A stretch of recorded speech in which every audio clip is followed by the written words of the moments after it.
Hi everyone, welcome back to another video on our channel How to Guide. In today's guide video, I'm going to show you how to log into your Tesco credit card.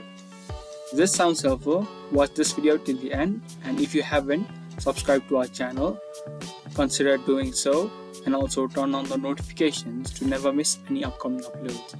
Firstly, open up a browser, then in the search bar, type in Tesco credit card login.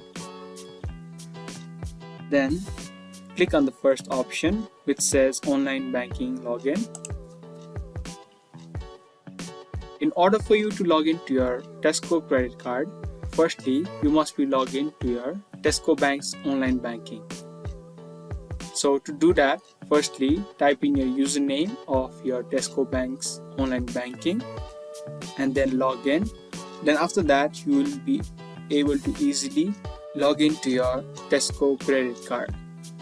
That's it for this video. If you guys like this video, don't forget to give us a thumbs up, and we'll be back soon with more videos like this. Thank you for watching.